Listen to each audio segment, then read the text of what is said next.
Forteza, David Licao ko sa It's Showtime.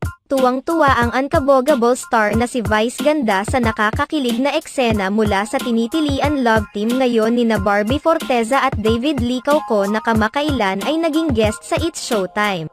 Ikinagulat at ikinatuwa ng mga madlang people ang pagbisita ni David Licao ko sa show. Kinuha ng team ni na Karil, MC, Lassie at Tiyang Amy si David Licao ko na mag-voice over sa isang robot.